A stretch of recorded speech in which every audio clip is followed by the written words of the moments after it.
Sir வணக்கம். Sir வணக்கம் sir. எப்படி இருக்கீங்க சார்? நல்லா இருக்கேன் சார். Okay sir. இன்னைக்கு என்ன சார் டாபிக் எடுத்து இன்னைக்கான டாபிக் வந்து ஹாட் டாபிக்குங்க.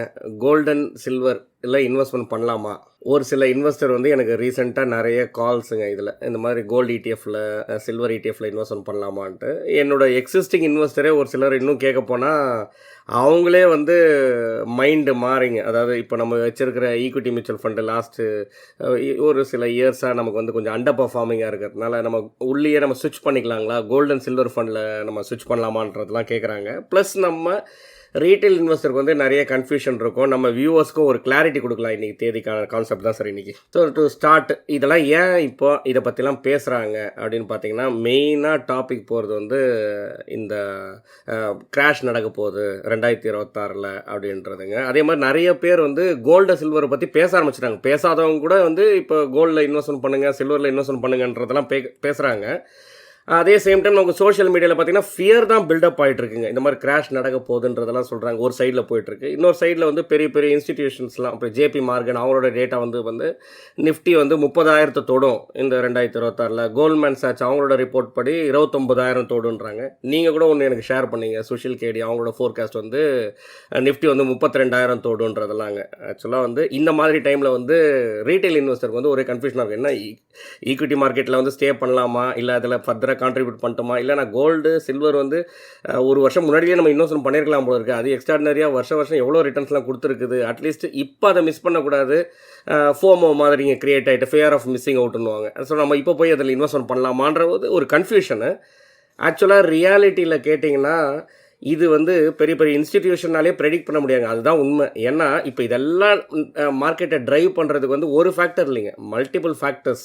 அதில் உங்களுக்கு மெயினாக நமக்கு பேசணும் அப்படின்றதுக்கு பார்த்தீங்கன்னா ட்ரம்ப் அவரோட ஆக்ஷன்ஸ் தாங்க. உங்களுக்கு தெரியும், வெனிசுலா இஷ்யூவாக இருக்கட்டும், அதுக்கப்புறம் நம்ம டென்மார்க் அந்த இது கிரீன்லேண்ட் கேப்சர் பண்ணுறதுக்கான இஷ்யூவாக இருக்கட்டும். ஆக்சுவலாக ஒன்றும் பார்த்தீங்கன்னா தேர்டு வேர்ல்டு வார் ட்ரிகர் ஆகிறதுக்கான வாய்ப்புகள் இருக்குதுன்னு கூட அந்த மாதிரி தான் அவரோட மூவ்ஸ்லாம் இருக்குதுங்கன்ற நான். ஓகேங்களா, இது ஒரு பக்கம். சேம் டைம் வந்து மற்ற கண்ட்ரீஸோட இருக்கிற டேரிஃப் ட்ரேட் வாருங்க. அதாவது இப்போ நம்ம இந்தியாவே எடுத்துங்களேன், நம்மளோட trade deal US trade deal நமக்கு ஒன்றும் கம்ப்ளீட் ஆகலை. அப்போது இதெல்லாம் வந்து என்ன ஆகுதுன்னா ஃபுல்லாக வந்து ஒரு அன்சர்டனிட்டி பில்டப் ஆகுது. சேம் டைம் இன்வெஸ்டர் வந்து கோல்டு பக்கம் தான். ஏன்னா எல்லாரோட இதுவும் வந்து பார்த்திங்கன்னா சேஃப் ஹேவன் சொல்லுவாங்க கோல்டு தான். அப்போ நமக்கு வந்து ஒரு நம்மளோட இன்வெஸ்ட்மெண்ட்டை கோல்டு பக்கம் கொண்டு போயிடலாமா, இது எல்லாம் ஒரு கிளாரிட்டி வரட்டும் அப்படின்றது ஒன்று. ரெண்டாவது வந்து எல்லா சென்ட்ரல் பேங்க்குமே வேர்ல்டில் இருக்கிற எல்லா கண்ட்ரியுமே வந்து ட்ரஸ்ட்டு யூஎஸ் மேலே இருக்கிறது குறைஞ்சு நம்ம வந்து கோல்டை வந்து ரிசர்வாக வச்சுக்கிறது நல்லதுன்ற மாதிரி கோல்டு பையிங் அவங்க அதிகமாக ஸ்டார்ட் பண்ணதெல்லாம் ரீசன் தான் இந்த கோல்டோட ரேலிக்கான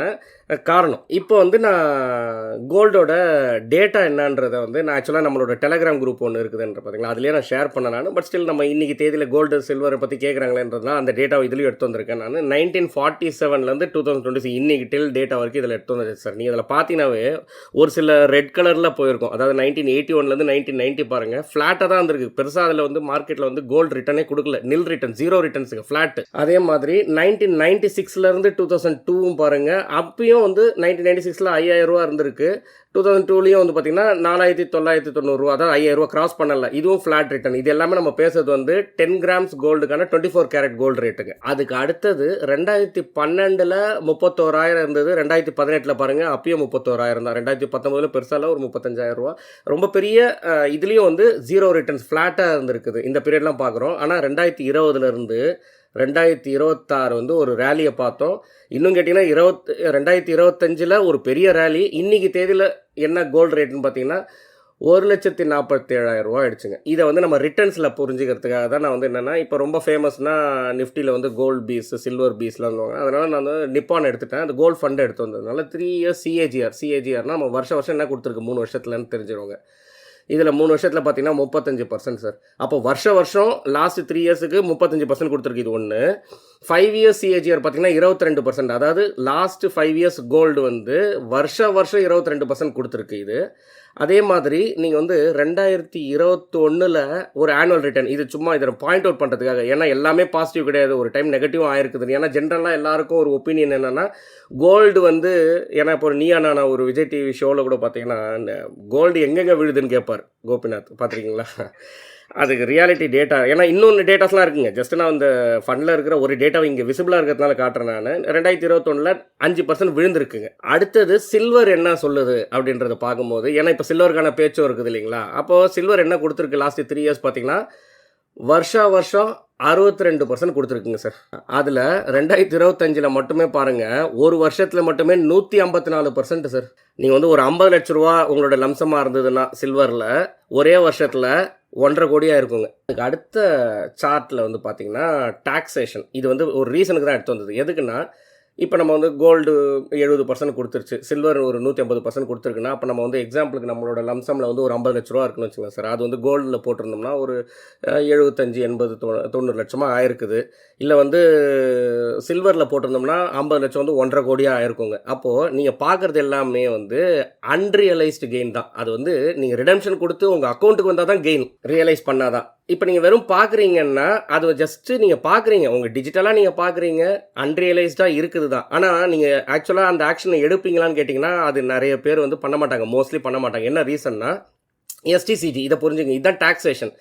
அப்போது கோல்டோட இடிஎஃப் இல்லை கோல்டு மியூச்சுவல் ஃபண்டுக்கு எப்படி டேக்ஸ் பண்ணுறாங்கன்னா, 2 இயர்ஸ்க்குள்ளே இருந்துச்சுன்னா ப்ராஃபிட் வந்து எஸ்டிசிஜி ஷார்ட் டேர்ம் கேபிட்டல் கெயினுங்க, 24 மந்த்ஸுக்கு மேலே இருந்துச்சுன்னா லாங் டேர்ம் கேபிட்டல் கெயின். அப்போது உங்களோட இன்கம் டேக்ஸ் லேபில் இப்போ நம்ம சில்வரில் பேசணும் பாருங்க, அப்போ 50 லட்ச ரூபா 1.5 கோடியாக இருந்ததுன்னா 1 கோடி ரூபா டேக்ஸுங்க. ஓகேங்களா? அப்போ அந்த 1 கோடி ரூபாய்க்கு நீங்கள் உங்களோட இன்கமாக கன்சிடர் பண்ணிவிட்டு என்ன உங்களுக்கு டேக்ஸ் லேபில் கட்டணும்னா நீங்கள் அவ்வளோ பெரிய டேக்ஸ் கட்டணும். அப்போ நிறைய பேர் என்ன டிசிஷன் எடுப்பாங்க, இது வேண்டாம், அப்போ ஒரு 24 மந்த்ஸ் வெயிட் பண்ணலாம் அப்படின்வாங்க. சரி, 24 மந்த்ஸ் வெயிட் பண்ணுறாங்கன்னு வச்சுப்போமே. அப்போ 2025 இப்போ நம்ம பேசணும் ஒரு சினாரியோவில், அவர் ஜனவரியில் ஸ்டார்ட் பண்ணவராக இருந்தார்னா 2026 இல்லைங்க, 2027 ஜனவரி வரைக்கும் வெயிட் பண்ணணும். கரெக்டுங்களா? அதுக்கு அடுத்தது வந்து அப்பயும் 12% ஃப்ளாட்டாக டேக்ஸ் கட்டி ஆகணும் லாங் டேர்ம் கேபிட்டல் கெயினில். ஓகே, இது 2வது சினாரியோ. 3வது வந்து மோஸ்ட்லி அதுக்கப்புறமா ஒரு பண்ணுவாரான்னு கேட்டிங்கன்னா கிடையாதுங்க. ஏன்னா கோல்டு அண்ட் சில்வரை பொறுத்த வரைக்கும் ஜென்ரலாக எல்லா இன்வெஸ்டருக்கும் உள்ள மைண்ட் செட் என்னென்னா, அது ஏறிட்டே தான் போகும், அதனால் எதுக்கு இது நல்லா கொடுத்துருச்சு அதை கொடுத்துட்டு தான் போகணும். ஆனால் ஹிஸ்டாரிக்கல் டேட்டா இன்னும் ஒரு சில டேட்டாஸ்லாம் நான் எடுத்து வந்திருக்கேன். ஃப்ளாட்டாக இருந்த டேட்டாஸில் ஃப்ளாட்டாக ரிட்டர்ன் கொடுக்காமல் இருந்த பீரியடும் இருக்குங்க. அப்போது ஒரு வருஷத்தில் 70% கோல்டு கொடுத்துருக்கு. அடுத்தது ஒரு 5 வருஷம் 6 வருஷம் நம்ம பார்த்தோம் ஹிஸ்டாரிக்கலாக, 7-8 வருஷம் கூட ஃப்ளாட்டாக இருந்திருக்கு இல்லைங்களா? அப்போ 7-8 வருஷம் 6-7 வருஷம் அந்த மாதிரி ஃப்ளாட்டாக கொடுக்காமல் இருந்துச்சுன்னா அந்த 70% நீங்கள் வந்து ஆவரேஜ் சிஏஜிஆர்னு போட்டோம்னா உங்களுக்கு வந்து பார்த்தீங்கன்னா 10-12%க்குள்ளே வந்துருங்க. அடுத்த பேஜில் பாருங்கள் சில்வர். ஏன்னா கோல்டை பற்றி உங்களுக்கு கிளாரிட்டி இருக்கும், சில்வரை பற்றி நிறைய பேர் கிளாரிட்டி கிடையாது. மெயினாக சில்வர் வந்து இண்டஸ்ட்ரியல் டிமாண்ட் சார். இது வந்து நான் சோர்ஸ் வந்து மார்கன் ஸ்டான்லி அவங்களோட ரிப்போர்ட்டில் தான் எடுத்துருக்கிறேன் நான். இது மோஸ்ட்லி வந்து பார்த்தீங்கன்னா இந்த ஏஐலாம் வந்ததுக்கப்புறம் தான் இதோட டிமாண்ட் அதிகமாச்சுங்க. ஏன்னா நிறைய ஸ்மார்ட் ஃபோன்ஸில் யூஸ் ஆகுது, அப்புறம் EV vehicles, electric vehicles, automobile, solar panels, இந்த மாதிரி இருக்கிறதுலாம் சில்வரோட டிமாண்ட் இருக்குது, இண்டஸ்ட்ரியல் டிமாண்ட் இருக்கிறதுனால அதோட ப்ரைஸ் ஏறி இருக்குது. At the same time second point வந்து ரொம்ப இம்பார்ட்டண்ட். என்னன்னா, சில்வர் வந்து மோர் வாலடைல் தேன் கோல்டு. எந்த அளவுக்குன்னு பார்த்தீங்கன்னா 2 to 3 times greater then that of a கோல்டுங்க. அப்போ கோல்டு விழுதுன்னா ஒரு 5% கோல்டு விழுதுன்னா சில்வரை வந்து நீங்கள் வந்து 3 மடங்கு, அப்போ 15% விழுறதுக்கு நீங்கள் வந்து மைண்ட் செட் பண்ணிக்கோங்க. அந்த ரிஸ்க்கை நம்ம எடுத்துக்கணும். ஓகேங்களா? அதுக்கு அடுத்த சார்ட் பார்த்தீங்கன்னா 2019 ஜனவரி 2019லேருந்து 2025 வரைக்கும் 6 இயர்ஸ் பீரியடில் வந்து கோல்டு அது வந்து ஒரு 4 times சார். அதாவது நீங்கள் ஒரு 25 லட்ச ரூபா இதில் லம்சம் போட்டிருந்தீங்கன்னா 1 crore ஆயிருக்கும். சூப்பராக தெரியுது இல்லைங்களா? நல்ல ஒரு அமௌண்ட்டுங்களா? சிஏஜிஆரில் பார்த்தீங்கன்னா 23% சார் வருஷம் கொடுத்துருக்குங்க இந்த 6 வருஷம் பீரியடில். ஓகேங்களா? ஆனால் 6 வருஷம் பீரியட் வச்சு நம்ம டிசிஷன் எடுக்கக்கூடாது. அதனால் நம்ம ஹிஸ்ட்ரியில் பார்த்தோம் இல்லைங்களா? இப்போ நம்ம என்ன பண்ண போகிறோம், இந்த டிசிஷனுக்கு வந்து லாங் ஹிஸ்ட்ரி என்ன சொல்லுது, அதாவது ட்ராக் ரெக்கார்டில் வந்து 1980லேருந்து 2025 45 வருஷத்துக்கான ட்ராக் ரெக்கார்டுங்க. இதில் வந்து ரெட்டில் பாருங்கள் சார், ஏன்னா இங்கே தான் நமக்கு பார்க்கறதுக்கான சான்ஸ் கிடைக்கும். ஏன்னா நிறைய பேர் அந்த கோல்டு விழாதுன்னு சொன்னவங்களுக்குலாம் அந்த கோல்டு விழுந்ததுக்கான இது ஸ்டார்டிங்கில் பாருங்கள் 20% விழுந்திருக்கு, நீங்கள் பார்க்க முடியுது இல்லைங்களா? அடுத்தது 8% விழுந்திருக்கு, 5% விழுந்திருக்கு, அப்புறம் 3, 14, அப்புறம் 1%, அதுக்கப்புறம் 2013 ஒரு 18% கிட்ட விழுந்திருக்கு. சரி, இது விழுந்ததெல்லாம் இருக்குதுங்களா? அப்போது ஒரு டைம் 2 டைம் இல்லைங்க, மல்டிபிள் டைம்ஸ் கோல்டோட ப்ரைஸ் விழுந்திருக்கு. அதே சேம் டைம் பாசிட்டிவில் இருந்திருக்கும் தான் பார்க்குறோம். ஆனால் இப்போ நான் அதில் நோட் பண்ண வேண்டியது, உங்களுக்கு நான் அட்டென்ஷனுக்கு கொண்டு வர வேண்டியது என்னென்னா, நம்ம வியூவர்ஸ்க்கு இந்த லாஸ்ட்டாக இருக்கிற ரீசெண்ட் பாருங்கள், ரொம்ப பெரிய ஹை பார்த்தீங்களா ரிட்டர்ன்ஸு, இந்த 45 வருஷத்துலேயே இல்லாத ஹைங்கன்ற நான். இது எதுக்கு நான் உங்களுக்கு சொல்ல வரேன்னா, ஹிஸ்ட்ரியில் நமக்கு முன்னாடி இருந்ததில் சின்ன ஹை கொடுத்ததுலேயே, அதாவது அந்த டைமுக்கு பொறுத்த வரைக்கும் ஹை கொடுத்ததுக்கப்புறம் சைலண்ட் பீரியட், அதாவது ஜீரோ, அதை ரிட்டர்ன்ஸே இல்லாத பீரியட்லாம் இருந்தது இல்லைங்களா? அப்போது ப்ராபபிலிட்டி இந்த டேட்டா வைஸ் என்ன சொல்லுதுன்னா, இப்போ ரிட்டர்ன்ஸ் என்னமோ லாஸ்ட்டை கம்பேர் பண்ணும்போது இல்லாத 45 வருஷத்துக்கு இல்லாத ரிட்டர்ன்ஸை கொடுத்துருச்சுன்னா, அடுத்தது ப்ராபபிலிட்டி நடக்கிறதுக்கான வாய்ப்பு என்னென்னா, டவுன் ஆகிறதுக்கு இல்லைன்னா அட்லீஸ்ட் ஃப்ளாட்டாக இருக்கிறதுக்கு, ரிட்டர்ன்ஸ் கொடுக்காம போகிறதுக்கான சான்சஸ் அதிகமாக இருக்குது. ஆனால் இங்கே எல்லாத்துக்கும் நம்ம வந்து மெயினாக டிசிஷன் வந்து எதை டுவர்ட்ஸ் மூவ் ஆகுன்னா ட்ரம்ப்பை பொறுத்து தாங்க. அகைன் அவர் வந்து நார்மல் வர வரைக்கும் அவர் ஒரு பிஸ்னஸ் மேன், அவருக்கான டீல் எல்லாம் செட்டில் ஆகிற வரைக்கும் இப்படி தான் இருப்பாருங்க. ஒரு வேளை அவர் எல்லாம் அக்செப்ட் பண்ணிட்டார், இந்தியா யூஎஸ் டீல் நாளைக்கு வந்து கிளியர் ஆகிடுச்சுன்னு வச்சுங்களேன், இதெல்லாம் அந்த மற்ற இடத்துல எல்லாம் மாறிடுச்சு. ஏன்னா அவர் ஒரு நாளைக்கு ஸ்டேட்மெண்ட்டை மாற்றுறவர் இல்லைங்களா? கிளாரிட்டி வந்துடுச்சுன்னா இந்த ப்ரைஸ் விழறதுக்கான சான்சஸும் இருக்குதுன்றதை புரிஞ்சுக்கணும் கோல்டுக்குங்க. அப்போ கோல்டில் நம்ம ஹிஸ்டாரிக்கலாக விழறதை பார்க்குறோம். சில்வர் நான் சொன்னால் ஆல்ரெடி 3 டைம்ஸ் நீங்கள் வந்து அதையும் மைண்டில் வச்சுக்கோங்க. அப்போ இன்றைக்கி ஒருத்தர் வந்து கோல்டில் போகலாமான்னு யோசிக்கிறத விட சில்வரை பற்றி யோசிக்க கூட கூடாதுங்க. இந்த கோல்டோட இதில் இருக்கிற முக்கியமான கேட்ச் என்னன்றதை பார்க்கலாம். ஏன்னா அந்த ரிட்டர்ன்ஸ் கொடுத்ததை பார்த்தோம். ஆனால் பாஸ்ட்டில் நான் ஏற்கனவே உங்களுக்கு சொன்னது தான், இதில் இந்த விஷயம் மட்டும் தான் நான் ஹைலைட் பண்ணணும். 1980லேருந்து 89 ஜீரோ ரிட்டர்ன்ஸ் சார். 1989லேருந்து 96 12%. இது வந்து அது கொஞ்சம் ரிட்டர்ன்ஸ் கொடுத்த பீரியட். திரும்ப பாருங்கள் ஃப்ளாட் ஆகிடுச்சு. 96லேருந்து 2002 வந்து ஜீரோ ரிட்டர்ன்ஸ். 2002லேருந்து 2012 வரைக்கும் 19%. இதுதான் ஓரளவுக்கு பெஸ்ட் ரிட்டர்ன் இல்லைங்களா ஹிஸ்ட்ரியில், முன்னாடி கம்பேர் பண்ணதோட கொஞ்சம் பெட்டர் ரிட்டர்ன்ஸ். திரும்ப 2012லேருந்து 19 வரைக்கும் அவங்க இது, ஏன்னா இதெல்லாம் நம்ம கொஞ்சம் ரீசெண்டாக கம்பேர் பண்ணிக்கலாம். அப்போ ஜீரோ ரிட்டர்ன்ஸ் இப்பயும் கொடுத்துருக்கு. அதுக்கு அடுத்தது இப்போ கொடுத்த ரிட்டர்னை பாருங்கள், 23%. 2019லேருந்து 25 வரைக்கும் வருஷம் 23. அப்போது எதுக்கான வாய்ப்புகள் ப்ராபபிலிட்டி அதிகமாக இருக்குதுன்றத டேட்டா வைஸ் நம்ம பார்த்தோம்னா டவுன் ஆகிறதுக்கு இல்லை ஃப்ளாட்டாக போகிறதுக்கு. அடுத்த சார்ட்டில் வந்துருங்க சார், ஈக்விட்டி மார்க்கெட். ஏன்னா இப்போ கோல்டை பற்றி பேசியாச்சு, சைட் பை சைடு. ஏன்னா ஈக்விட்டி போகிறதுக்கு பயப்படுறாங்க இல்லைங்களா இன்றைக்கி தேதியில், ஏன்னா இந்த ட்ரம்ப்போட டேரிஃப் இஷ்யூ தான். ஆனால் வந்து ஹிஸ்ட்ரிக்கு இது ஒன்றும் புதுசு இல்லைன்றது தான். கீழே இவ்வளோ இஷ்யூஸ் இருந்தாலும் சென்செக்ஸ் 1986லேருந்து 2025 வரைக்கும் நியர்லி 155 டைம்ஸ் நம்மளோட மல்டிபிள் ஆயிருக்குங்க நம்மளோட வெல்த்து. என்ன இன்வெஸ்ட்மெண்ட் பண்ணியிருக்கோமோ நியர்லி சிஏஜிஆர் வருஷம் பார்த்தீங்கன்னா 13% சார். 13.4% வந்து 40 வருஷத்துக்கு சிஏஜிஆர். அப்போ பார்த்துங்க எவ்வளோ பெரிய வேல்யூன்ட்டு பார்த்துங்க சார். அதுக்கு அடுத்தது வந்து மிட் அண்ட் ஸ்மால் கேப்போட டேட்டா வந்து பார்த்தீங்கன்னா அதுவும் வந்து லாஸ்ட் 20 வருஷத்துக்கு, இப்போ எல்லாம் பேசுறதுலாம் வந்து 20 வருஷத்துக்கு 14லேருந்து 16% கொடுத்துருக்கு மிட் கேப்பும் ஸ்மால் கேப்பும். இன்றைக்கி வந்து நம்ம அட்வைஸ் பண்ணலை இதை, ஏன்னா அது கரெக்டான வேல்யூஷன் வரும்போது தான் என்ட்ரி பண்ணுவோம். ஆனால் ஈக்விட்டி மார்க்கெட்டோட ஹிஸ்ட்ரி என்னன்றதை நம்ம புரிஞ்சுக்கிறோம். அதுக்கு அடுத்தது வந்து இண்டெக்ஸ் தான் இப்படி இருக்குதுன்னு. ஆக்டிவ் மியூச்சுவல் ஃபண்டு பாருங்கள், அதோட கிளியாரிட்டி டேட்டா வந்துச்சு 14லேருந்து 16% கொடுத்துருக்கு சார். ஹிஸ்டாரிக்கலாக உங்களுக்கு வந்து இதெல்லாம் நேம் ஆஃப் இது எதுவுமே நம்ம ரெக்கமெண்ட் பண்ணல, ஜஸ்ட் எஜுகேஷனல் பர்பஸுக்காக தான் இதை ஷேர் பண்ணுறோம். டேட்டா என்ன சொல்லுது, ஒரு 15 இயர்ஸ் பீரியடில் ஒரு 20 இயர்ஸ் பீரியடில் பார்த்தீங்கன்னா 14லேருந்து 16% equity data, equity mutual fund வந்து அதுவும் ஆக்டிவ் மியூச்சுவல் ஃபண்டு கொடுத்துருக்கு. அதுக்கு அடுத்தது இண்டெக்ஸை கம்பேர் பண்ணும்போது ஒரு சிலர்லாம் இது ஆர்கியூமெண்ட் பண்ணுவாங்க இல்லைங்களா ஆக்டிவ் மியூச்சுவல் ஃபண்டுன்னா. ஏன்னா நம்ம ஆக்டிவ் மியூச்சுவல் ஃபண்டு நம்ம இந்தியாவில் எந்த அளவுக்கு பர்ஃபார்ம் பண்ணியிருக்குன்றத கேட்டகரியை பார்த்தீங்கன்னாவே தெரியும். Mid cap, flexi cap, multi cap, category average, அதாவது அந்த கேட்டகரியில் இருக்கிற எல்லா மியூச்சுவல் ஃபண்டுமே 17% மிட் கேப்பில் கொடுத்துருக்குங்க லாஸ்ட் 10 வருஷத்தில். ஃப்ளெக்ஸி கேப்பு ஒரு 14.8, அதான் 15%.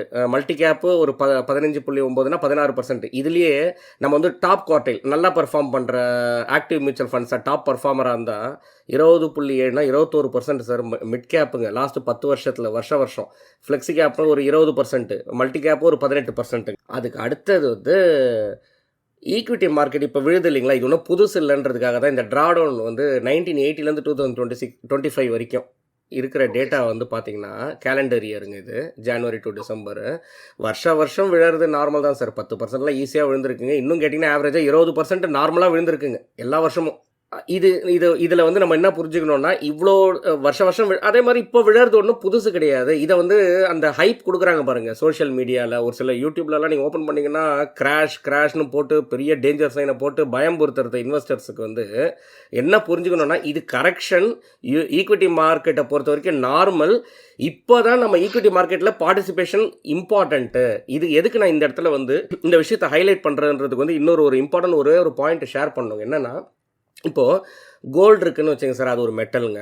கோல்டை பொறுத்த வரைக்கும் டிமாண்ட் இருக்குது. அதாவது சென்ட்ரல் பேங்க் எல்லாம் வாங்குறாங்க, இன்வெஸ்டர்ஸ் எல்லாம் வந்து இப்போ அன்சர்டனிட்டியில் போய் வாங்குறாங்க, டிமாண்ட் இருக்குன்னா அந்த ப்ரைஸ் ஏறுதுங்க. ஆனால் வந்து கோல்டு வந்து பெருசாக ஏர்னிங் கொடுக்காது, அதாவது டிவிடெண்ட் கொடுக்காதுங்க. இதே ஸ்டாக்குன்னு வச்சுங்களேன், ஒரு நல்ல கம்பெனினா வந்து அது ஸ்டாக்னா டிவிடெண்ட் கொடுக்கும். ஒன்று அந்த கம்பெனி வந்து ப்ராஃபிட் பண்ணுவாங்க, அவங்களோட குவார்ட்டர்லி ஏர்னிங்ஸ் இருக்கும், 365 டேஸ் அவங்களோட கம்பெனி ரன் ஆகுது, வருஷம் அவங்களோட ஏர்னிங் கெப்பாசிட்டி இன்க்ரீஸ் ஆகுது.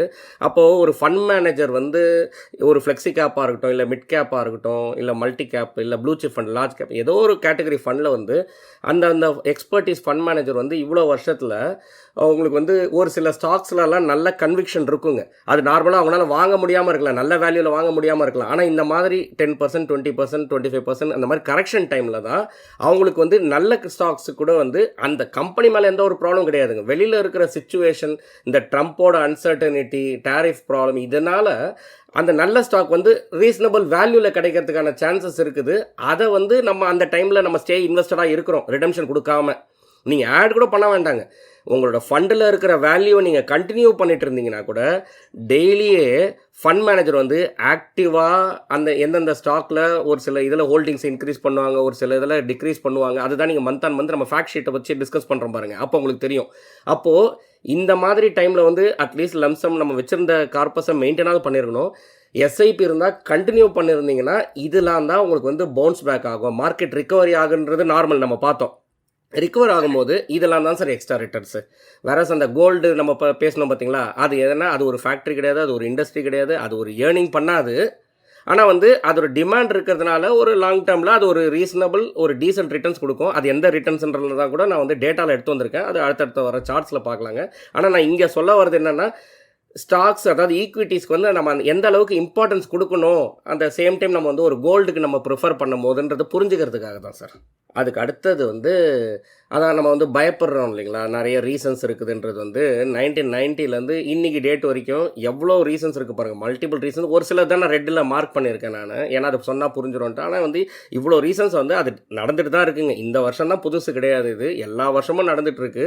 நம்ம வந்து எப்பயுமே வந்து ஈக்விட்டி மார்க்கெட்டில் வந்து நான் 2000 இல்லை 90 இன்வெஸ்ட் பண்ணியிருக்கணும், இல்லை 2005 இன்வெஸ்ட் பண்ணியிருக்கணும், இல்லை 2010 இன்வெஸ்ட் பண்ணியிருக்கணும்னு சொல்கிறத விட, இல்லை இப்போ ரீசெண்டாக பார்த்தீங்கன்னா என்கிட்ட ஒரு சில இன்வெஸ்டர்ஸ்லாம் சொல்லியிருக்காங்க, சார் இல்லை இந்த கோவிட் டைமில் நான் மிஸ் பண்ணிட்டேன், நான் அதுக்கு முன்னாடி அப்போ இன்வெஸ்ட்மெண்ட் பண்ணியிருந்தால் இன்றைக்கி மல்டிபிள் நல்ல ஒரு ரிட்டர்ன்ஸ் வந்திருக்கோன்றதெல்லாம் சொல்கிறத விட நம்ம ஹிஸ்ட்ரியில் என்ன பார்க்குறோன்னா, இது மார்க் பண்ணது மட்டும் பாருங்கள். Harshad Mehta scam, .com bubble, அப்புறம் வந்து யூஎஸ் ஃபினான்ஷியல் கிரைசிஸ், அப்புறம் டிமானிட்டைசேஷன் நடந்தது, IL&FS அந்த டிஃபால்ட் நடந்தது, இந்த பாண்டு பற்றி பேசினது, அதுக்கப்புறம் வந்து கரோனா டைம், COVID-19 பேண்டமிக், அதுக்கப்புறம் இப்போது நடக்கிறது வந்து இந்த ரீசெண்டாக ட்ரம்ப்போட டேரிஃப் ப்ராப்ளமுங்க. ஸோ இந்த மாதிரி இருந்தாலும் ஒரு லாங் டேர்மில் பாருங்கள் மார்க்கெட் எந்த அளவுக்கு ரைஸ் ஆகிருக்குதுன்றதை புரிஞ்சுக்கணும். அப்போ வந்து என்னென்னா, நீங்கள் வந்து ஷார்ட் டேர்மில் இந்த வாலட்டிலிட்டி, இந்த மார்க்கெட்டோட நாய்ஸை பற்றி ஃபோக்கஸ் பண்ணாமல், இது லாங் டேர்மில் உங்களுக்கு தான் ப்ரொஜெக்ஷன் தெரியுது எதை நோக்கி நம்ம போயிட்டுருக்குறோன்றது. அதனால் அந்த கான்ஃபிடென்ஸில் உங்களோட லாங் டேர்ம் கோல்ஸ், உங்களுக்குன்னா லைஃப்பில் இம்பார்ட்டன்ட் கோல்ஸ் இருக்கும். நாளைக்கு பசங்களை படிக்க வைக்கணும், கல்யாணம் பண்ணணும், இல்லை வந்து நமக்கான ரிட்டையர்மெண்ட்டுக்கான பிளானிங் எல்லாம் இல்லை வீடு கட்டணும் இல்லைங்களா, அந்த மாதிரி இருக்கிறதெல்லாம் நீங்கள் உங்களோட மைண்ட் அதில் ஃபோக்கஸ் பண்ணிவிட்டு நம்மளோட இன்வெஸ்ட்மெண்ட்டை கண்டினியூ பண்ணணுங்க. அதுக்கு அடுத்தது கோல்டு வந்து, ஏன்னா இப்போ நம்ம கோல்டை பற்றி பேசுகிறதுனால அந்த கோல்டுக்கான சார்ட் எடுத்து வந்திருக்கோம். இப்போது லாங் டேர்மில் வந்து பார்த்திங்கன்னா 25 வருஷத்தில் 2000 2025 பார்த்தீங்கன்னா ஈக்விட்டி வந்து கோல்டு அவுட் பர்ஃபார்ம் பண்ணியிருக்கு சார். வெறும் இண்டெக்ஸ் மட்டுமே, நான் வந்து ஆக்டிவ் மியூச்சுவல் ஃபண்டே பேசலை, நான் நிஃப்டி 50, இந்த நிஃப்டி 50 மட்டுமே எவ்வளோ அவுட் பர்ஃபார்ம் பண்ணியிருக்கு பார்த்தீங்கன்னா அந்த 15-20 இயர்ஸில் 2-3% சார். அப்போ அந்த 15 இயர்ஸ் 20 இயர்ஸில் 2-3% எவ்வளோ டிஃப்ரென்ஸ்ன்றது பார்த்துங்க, பவர் ஆஃப் காம்பவுண்டிங்கில், ரைட்டுங்களா. அதுக்கு அடுத்தது இந்தியன் ஈக்விட்டியில் வந்து லாஸ்ட் 35 இயர்ஸ் வந்து 90, அதாவது ஏன்னா சென்செக்ஸை பற்றி பார்த்தோம். நிஃப்டி ஏன்னா உங்களுக்கு வந்து நிஃப்டியில் வந்து 1990 இன்றைக்கி டேட் வரைக்கும் பார்த்தீங்கன்னா 35 இயர்ஸ் ப்ளஸ்ஸு, வருஷத்துக்கு 13.6% CAGR வருஷம் கொடுத்துருக்கு சார். இதுவும் நம்ம வந்து அந்த ரிட்டர்ன்ஸில் நம்ம புரிஞ்சுக்கிறதுக்காக. அதுக்கு அடுத்தது 2020 போய் ஒரு மார்க்கெட்டில் வந்து ஒரு இன்வெஸ்டர்கிட்ட நம்ம பேசணும்னு வச்சுங்களேன், அவங்களோட மைண்ட் செட் எப்படி இருக்கும்னா, மார்க்கெட் சார் எல்லாம் நல்லா போகுது, எல்லாமே சூப்பர் ரிட்டர்ன்ஸ், எதை நீங்கள் தொடுங்க, ஸ்மால் கேப்பாக இருக்கட்டும், மிட் கேப்பாக இருக்கட்டும், ஃப்ளெக்ஸி கேப், இந்த ஒரு ஏஎம்சினே கிடையாதுங்க. எந்த ஒரு ஏஎம்சியில் போயிருந்தீங்கனாலுமே நீங்கள் வந்து பாசிட்டிவ் தான், க்ரீன் தான், ரெட்டே பார்க்க முடியாது, கரெக்டுங்களா. ஏன்னா அந்த டைமு அந்த மார்க்கெட் ஈக்விட்டி மார்க்கெட் நல்லா பர்ஃபார்ம் பண்ணுது, புல்லிஷாக இருக்குது. அப்போது அதை தான் ரீசன்சி பயாஸ்ன்னு சொல்லுவோம். அப்போது நம்ம பிஹேவியரை இதெல்லாம் தான் அஃபெக்ட் ஆகுது. இன்றைக்கி தேதியில் வந்து 2024 அந்த செப்டம்பருக்கு அப்புறம் தாங்க, அதுக்கு முன்னாடி வரைக்கும் புல்லிஷாக இருந்தது வந்து இந்த அக்டோபர், நவம்பர், டிசம்பர், அப்புறம் லாஸ்ட் 2025 ஃபுல்லாக ஆனதுக்கப்புறம் கோல்டு சில்வர் நல்லா பண்ணுதுன்ட்டு அந்த ரீசன்சி பயாஸில் தான் இப்போ கோல்டன் சில்வர் பக்கம் போகணுன்றது துடிக்கிறாங்க, எல்லாருமே வந்து விருப்பப்படுறாங்களே தவிர இது வந்து பிஹேவியரலோட ரீசன் தான். அப்போது நம்ம இன்வெஸ்ட்மெண்ட்டில் நம்ம பிஹேவியரை கண்ட்ரோல் பண்ணிக்கணும்.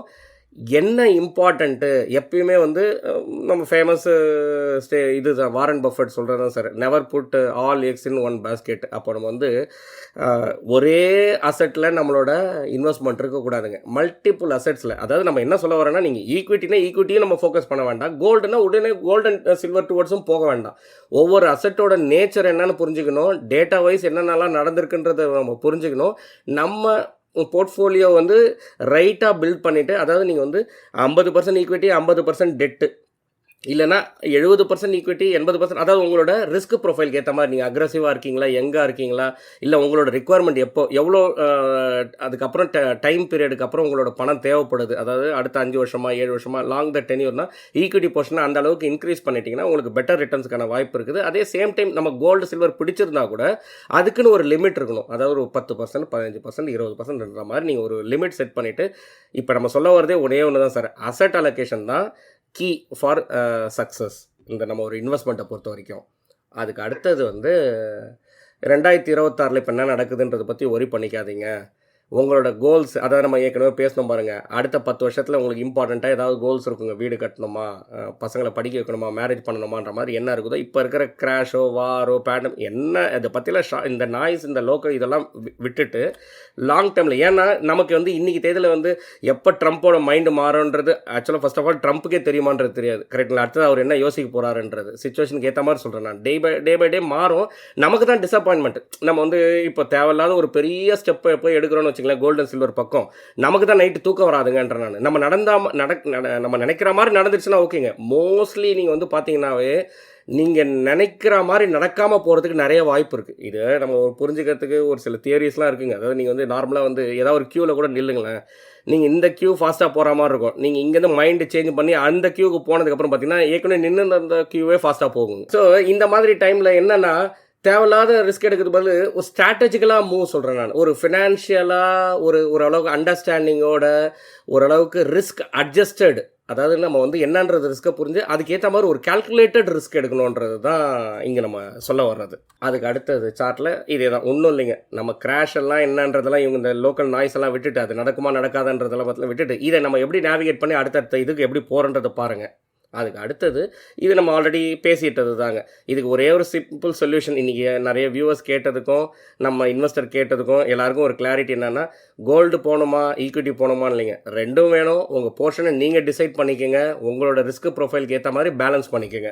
அதுக்கு அடுத்தது வந்து இது ஏற்கனவே இருந்தது தான், திரும்ப இந்த சார்ட்டை ரிப்பீட் பண்ணுறதுக்கு தான் கொண்டு வந்ததுங்க. அதாவது அந்த ஃப்ளாட்டு நம்ம சின்னதாக காமிச்சோம் பார்த்தீங்களா, அதை கொஞ்சம் ஜூம் பண்ணி பெரிய லெவலில் இது ஏன்னா நம்ம வியூவர்ஸ் கூட பாஸ் பண்ணி அதை வந்து ஸ்க்ரீன்ஷாட் எடுத்துகிட்டு வெரிஃபை பண்ணிக்கலாங்க. 1980 1989 இது பாருங்கள், அப்படியே 0 ரிட்டர்ன்ஸ் தான் சார், ஃப்ளாட்டு ஒன்றுமே கிடையாதுங்க, ரைட்டுங்களா? இது ஒன்று.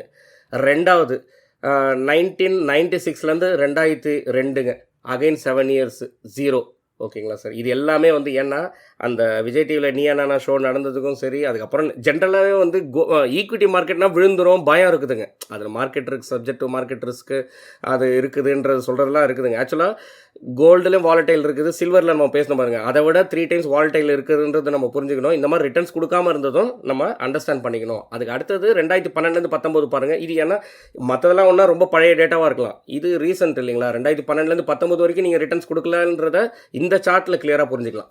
அதுக்கு அடுத்தது வந்து ஈக்விட்டி மார்க்கெட்டில் வந்து விழறதை நம்ம பார்த்தோம் இல்லைங்களா?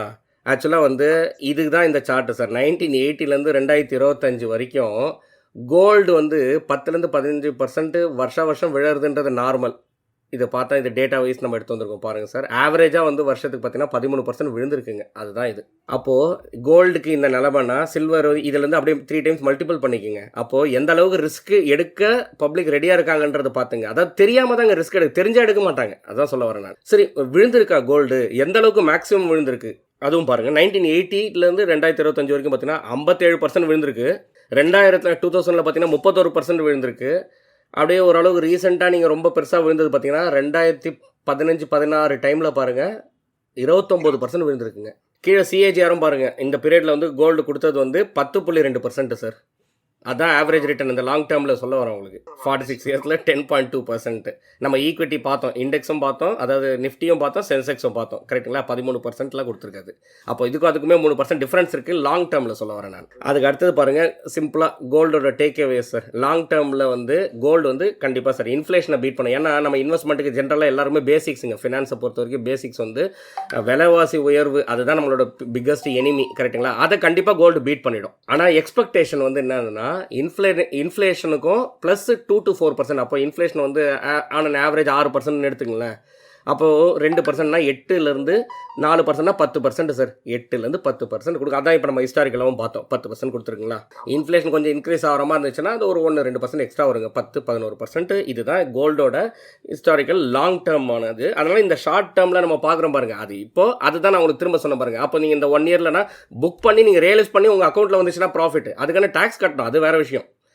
அது டேக்ஸ் கட்டணுன்றது ஒன்று இருக்குது. ரெண்டாவது வந்து அதை கோல்டை பொறுத்த வரைக்கும் அதை எடுக்க மைண்டு வராதுங்க, மனசு வராது. அப்போ லாங் டேர்மில் தான் விடுவாங்க. லாங் டேர்மில் விட்டிங்கன்னா ஆட்டோமேட்டிக்காக உங்களுக்கு ஆவரேஜ் அவுட் ஆகிடுது இல்லை ரிட்டர்ன்ஸு. அதுக்கு அடுத்தது சார், இது வந்து இதை வச்சு நம்ம இந்த கான்செப்ட் கிளியர் ஃபினிஷ் பண்ணிக்கலாங்க. அதாவது எந்த ஒரு அசட்டுமே நீங்கள் இந்த 2010லேருந்து 2025 அந்த ஒரு லாங் டேர்மில் பார்த்தீங்கன்னா ஃபஸ்ட்டு 2 வருஷம் கோல்டு கொடுத்துருக்குங்க. அடுத்தது 3வது வருஷம் பாருங்கள் ஈக்விட்டி. எந்த ஒரு வருஷமும் 2 வருஷத்துக்கு மேலே கொடுக்கல. அதுக்கப்புறம் பாருங்கள் யூஎஸ் ஈக்விட்டி வந்திருக்குது டாப்பில், அப்புறம் திரும்ப இந்தியன் ஈக்விட்டி, அப்புறம் டெட்டு கூட ஒரு வருஷத்தில் கொடுத்துருக்கு 2015. திரும்ப 2018 கோல்டு வந்திருக்குங்க. அதுக்கப்புறம் பாருங்கள் அடுத்த வருஷமே கிடையாது, 2020 கோல்டு வந்திருக்கு. கரெக்டுங்களா? 2022. அதே மாதிரி இப்போ 2024-25னா 2 வருஷம் திரும்ப கோல்டு கொடுத்துருச்சு. அப்போ நீங்களே சொல்லுங்கள், ஹையஸ்ட் சான்ஸ் எது இருக்குது? திரும்ப கோல்டு வராமல் போகிறதுக்கு சான்சஸ் இருக்குது. வராமல் வந்துச்சுன்னா நம்ம எதுவும் கிடையாது. அதான் நான் உங்களுக்கு சொல்ல பாருங்க. ஆனால் வந்து நான் எப்படி உங்களுக்கு சொல்ல வரேன்னா, நம்ம கெஸ் பண்ணுறதுக்கும் ப்ராக்டிக்கலாக ஒரு ஸ்ட்ராட்டஜிக்கலாக ஒரு டேட்டா வச்சு அனலைஸ் பண்ணி ஒரு டிசிஷன் எடுக்கிறதுக்கும் டிஃப்ரென்ஸ் இருக்குது இல்லைங்களா? அப்போ லாங் டேர்மில் பார்த்தீங்கன்னா கோல்டை வந்து ஈக்விட்டி வந்து பீட் பண்ணியிருக்குது 2-3%. அதுவும் நம்ம டேட்டாவில் பார்த்தோம். அப்போ கோல்டு மட்டுமே போகணுமான்னு கேட்டிங்கன்னா கிடையாது, அது கிளியராக தெரிஞ்சிச்சு. அப்போ நம்ம ஈக்விட்டி மட்டுமே போகணுமானா அப்படியும் கிடையாது. அப்போ நம்ம வந்து என்னென்னா ஒரு ப்ராப்பராக அவங்களுக்கு கரெக்டாக இதை அண்டர்ஸ்டாண்ட் பண்ணிவிட்டு ஒரு அசட் அலோகேஷன் ஒன்று செட் பண்ணிக்கிட்டு ஒரு லாங் டேர்மில் அவங்களுக்கான முக்கியமான லைஃப், அதாவது ஒரு கோல் வச்சு தான் சார் நம்ம இன்வெஸ்ட்மெண்ட்டே பண்ணணும். அதோட நம்ம ஃபினிஷ் பண்ணிக்கலாம். அதாவது என்னென்னா இந்த பர்பஸுக்கு எனக்கு இந்த இயரில் எனக்கு இந்த அமௌண்ட் தேவை அப்படின்னு இருக்கும்போது அப்போ அதை கால்குலேஷன் பர்பஸுக்கு ஒரு 12% கால்குலேஷன் பண்ணிக்கோங்க. அதில் 1 வருஷம் 2 வருஷம் 3 வருஷம் முன்னாடியே அதை எந்த ஒரு அசட் ரிஸ்கி அசட்டில் இருக்கிறத வந்து ஒரு ரிஸ்க் கம்மியாக இருக்கிற அசட்டுக்குள்ளே கொண்டு வந்துருங்க. அப்போது உங்களுக்கு வந்து அந்தந்த லைஃப் கோலுக்கு என்னென்ன பிளான் பண்ணமோ அதெல்லாம் நம்ம அச்சீவ் பண்ணும் போது நமக்கு ஆல்ரெடி சேஃபர் அசட்டில் இருக்கும். அப்படி தான் நீங்கள் வந்து என்ன பண்ணணும், உங்கள் போர்ஷன் உங்கள் போர்ட்ஃபோலியோவில் ஈக்விட்டியும் இருக்கணும், கோல்டு சில்வரும் இருக்கணும், உங்களுக்கு வந்து பாண்ட்ஸும் இருக்கணும். அப்போ பாண்ட்ஸ் எப்போ உங்களுக்கு தேவைப்படும்? உங்களுக்கு பணம் தேவைன்னா அதுக்கு முன்னாடி உங்களோட அந்த பண தேவைக்கான கார்பஸை வந்து சேஃப்டி பண்ணுறது பாண்ட்ஸில் தான் உங்களால் பண்ண முடியும். அதுவும் நம்ம லாஸ்ட் வீடியோவிலே சொல்லிட்டோம் டைரெக்டாக. ஏன்னா இன்றைக்கி கூட எனக்கு ஒரு கால்ஸ் வந்ததுங்க. அதாவது டைரெக்டாக சார் பாண்டில் போய் போடலாமா? அதில் இந்த ரிஸ்க்கு நம்ம லாஸ்ட் வீடியோவை பார்த்தோம்னா எல்லாருக்கும் பார்க்காத வியூவர்ஸ் வந்து அந்த லாஸ்ட் வீடியோ போய் பார்த்தாங்கன்னா தெரிஞ்சிடும். டைரெக்டாக நம்ம வந்து ஒரு பெரிய பாண்டில் ஏதாவது ஒரு இதில் வந்து லம்சம் வந்து ஒரு பாண்டில் செலக்ட் பண்ணுறது AAA பாண்டாக இருந்தாலும் அதில் ரிஸ்க் இருக்குதுன்றது புரிஞ்சுக்கிட்டு ரொம்ப சிம்பிளாக சார் ஒரு liquid fund ultra short fund வச்சிங்கனாவே உங்களுக்கு வேலை முடிஞ்சிச்சு. ஏன்னா அங்கேயே உங்களுக்கு வந்து 30, 40, 50, 60 பாண்டு அதுக்குள்ளே இருக்குது. அப்போ நமக்கு என்ன தேவைங்க? அந்த ரிட்டர்ன்ஸ் நம்ம ஏன்னா பாண்டுக்குள்ளே வரதே நம்ம ரிட்டர்ன்ஸ் எக்ஸ்பெக்ட் பண்ணி வரல. ஏன்னா ரிட்டர்ன்ஸ்க்காக நம்ம ஈக்விட்டி போர்ஷனை வச்சுக்கிறோம். ஒரு சிலர் வந்து என்ன பண்ணுறாங்க, பாண்ட்லேயே 12% வருதுன்றது அந்த எக்ஸ்ட்ரா ரிஸ்க் எடுக்கிறதுக்கு பதில் உங்களுக்கு என்னங்க 12% வேணும் தானே. அப்போது அதை விட lower risk better risk adjusted return உங்களுக்கு ஈக்விட்டி மார்க்கெட்லேயே கிடைக்குதுல்ல. ஆனால் இங்கே ஒன்று என்னென்னா லாங் டேர்ம் இருக்கணும். அது ஒன்று தான் நமக்கு வந்து ஈக்விட்டியில் புரிஞ்சுக்க வேண்டியது. இல்லை உங்களுக்கு டைமே இல்லை அப்படின்னா கிளியர் கட்டாக நீங்கள் டெட்டில் வச்சுங்க. இந்த கோல்டெல்லாம் நம்ம ஏற்கனவே நீங்கள் சொன்ன மாதிரி தான் சார் நம்ம அலோகேஷன் கண்டிப்பாக வச்சுக்கணும். அது ஒரு நம்ம கார்பஸ்க்கு ஹெட்ஜிங் மாதிரி. அதாவது இப்போ பாருங்கள் ஈக்விட்டி எக்ஸ்ட்ரீமாக டவுன், இந்த டைமில் உங்களுக்கு ஒரு ஃபண்டு தேவைப்படுது. அப்போ நம்ம கோல்டுலேருந்து எடுக்கலாம் இல்லைங்களா? அப்போ நம்ம போர்ட்ஃபோலியோவில் கோல்டு இருந்தால் தானே எடுக்க முடியும். Okay sir. Okay okay sir, இதோட நம்ம இந்த வீடியோட எண்டுக்கு வந்தாச்சுங்க. ஓகே சார் இன்னொரு இன்ட்ரெஸ்டிங்கான வீடியோவில் திரும்ப வந்து உங்களை ரீச் பண்ணுறேன். கண்டிப்பா சார். ஓகேங்களா. இது வரைக்கும் நம்ம வியூவர்ஸ் இது வரைக்கும் நம்மளை கண்டென்ட்லாம் பார்த்துட்டு சப்ஸ்கிரைப் பண்ணாதவங்க சப்ஸ்கிரைப் பண்ணிக்கலாம். நம்மளோட டெலகிராம் சேனலும் ஆக்டிவாக இருக்குங்க சார். அதில் நிறைய மியூச்சுவல் ஃபண்ட்ஸ் ரிலேட்டட் இன்ஃபர்மேஷன்ஸ்லாம் ஷேர் பண்ணுறோம். அதுலேயும் நம்ம டிஸ்கிரிப்ஷனில் ஆட் பண்ணுறோம். அதுலேயும் ஜாயின் பண்ணிக்கலாம் சார். இன்னொரு இன்ட்ரெஸ்டிங்கான கண்டென்ட்டில் உங்களை திரும்ப வந்து ரீச் பண்ணுறேன். ரொம்ப நன்றி சார். நன்றி sir. Mutual fund investments are subject to market risks. Read all scheme related documents carefully.